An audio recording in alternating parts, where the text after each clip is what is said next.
let us tell you a story.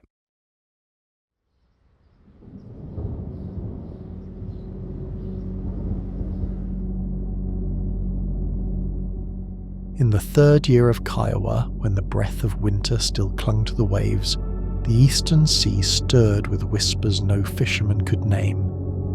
Mists rolled low upon the horizon, veiling the morning in a ghostly shroud, as though the ocean itself meant to conceal its secret. It drifted closer, silent, patient, its shape strange against the foam. What the waves delivered that day would puzzle the elders and echo through centuries. This is the legend of Utsuro-Bune.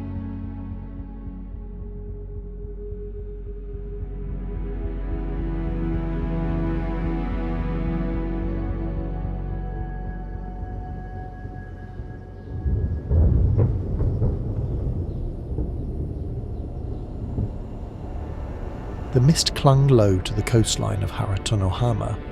It was 1803, and Japan slumbered behind closed borders. The village fishermen, hardened by years on the sea, were prepared for fish and silence, not for the impossible. What they found drifting just offshore was neither vessel nor wreck. It resembled a giant incense burner, bobbing gently on the waves, its upper portion glinting like crystal beneath the sun.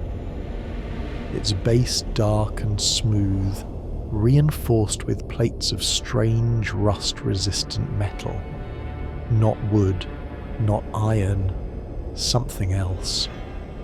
Drawn by awe more than duty, they tethered the object and pulled it toward land. What they found inside would consume them for generations.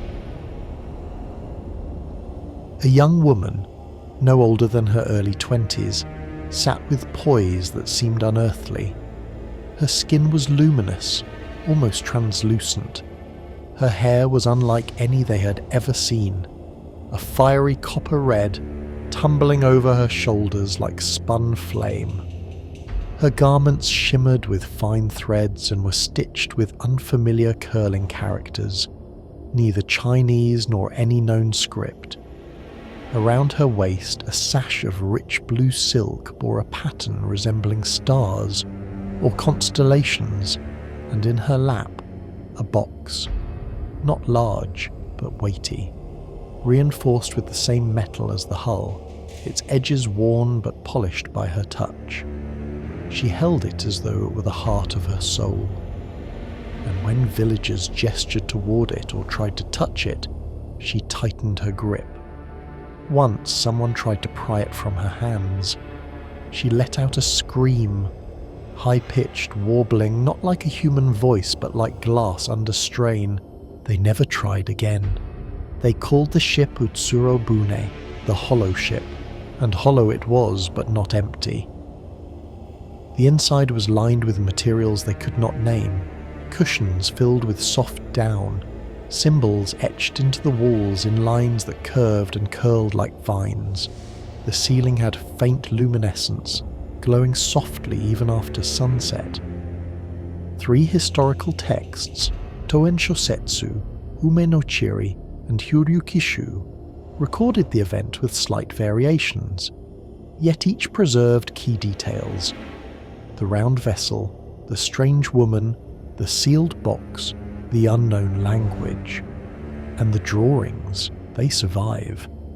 Real illustrations from these documents show the Utsuro-Bune as an object both futuristic and mythic. In the Hyuryukishu sketches, it appears as a domed saucer, half boat, half bell, complete with small windows and metal plating. One image shows the woman herself, tall, serene, clad in intricate robes with a solemn expression. The images are stylized yet hauntingly specific, suggesting the artists weren't drawing fantasy, but trying to record something far beyond their understanding, something they believed had truly happened. Among the most enduring and disturbing theories is that the woman was not an alien, not even a foreigner, but a punished adulteress, cast to sea with the severed head of her lover. It may sound grotesque, but such punishments were not unheard of. In Edo period Japan, honour and social order were paramount. Adultery was not only a moral crime but a legal one, particularly for women. If a woman of samurai or noble class was caught in an affair, the penalties could be brutal. Execution, public shaming, exile.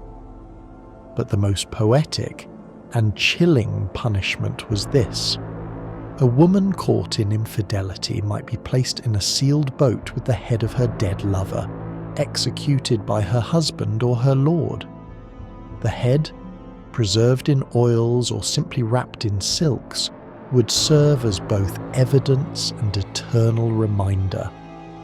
The woman was then set adrift into the ocean, not for survival, but for spiritual banishment, a ghost in motion, a life without landfall. The black box she held so tightly may have contained such a relic. Some accounts say it was always sealed. Others whisper that one villager glimpsed inside and saw hair, long and dark, and beneath it, pale skin and closed eyes. Was the woman then not alien, but human? Still none could speak with her, so the mystery remained.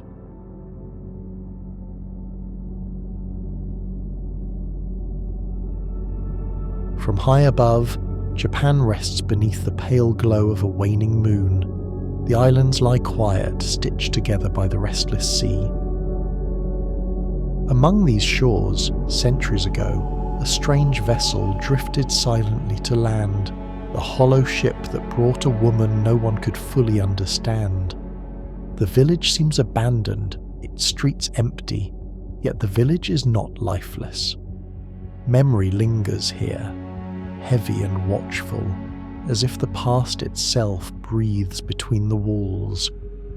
Each tree seems to whisper of the sea, of the hollow ship, of the woman who carried a box no one dared open.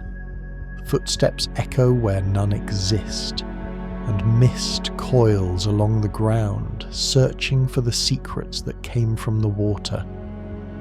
As night deepens, darkness swallows the streets. In that silence, the legend waits. A vessel from the sea, a mysterious woman, a secret never fully revealed.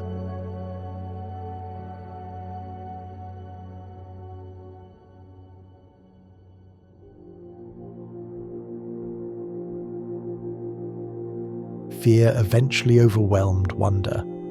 The villagers, afraid of political consequences, especially under the isolationist Sakoku edicts of the Tokugawa shogunate, decided not to report the incident to their daimyo. Instead, they returned her to the sea. They repaired the vessel's mooring ropes, gave her food, and with quiet prayers and whispered apologies, pushed the Utsuro-Bune back into the tide. The woman never resisted. She simply looked back once, her expression unreadable, and then turned toward the horizon. The ship vanished into the early fog, drifting silently into folklore.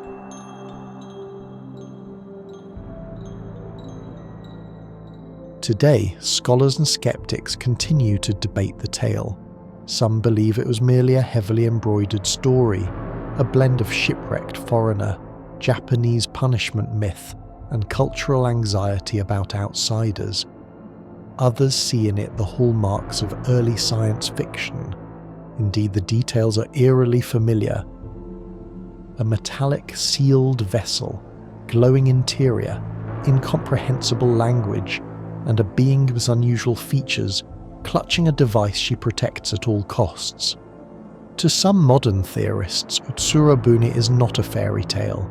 It's an early close encounter, a vehicle that came from above or beneath, bearing a traveller who never meant to arrive.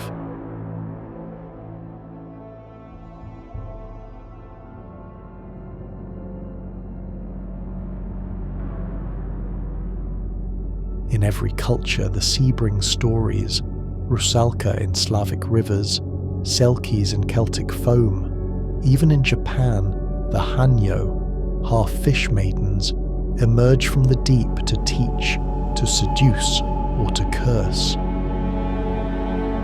Could these all be memories of something real, something long forgotten? The tale of Utsuro-Bune, whether you believe in the alien hypothesis, the adulterous theory, or something stranger still, remains a mirror, one that reflects our fears, our judgments, and our awe at the impossible. Because whether she was a woman punished by man, or a traveller from the stars, she came in silence, she left in mystery, and she has never truly gone. What do you believe happened in 1803? Share your theory in the comments, and don't forget to like and subscribe. Until next time, seek the myth and find the real.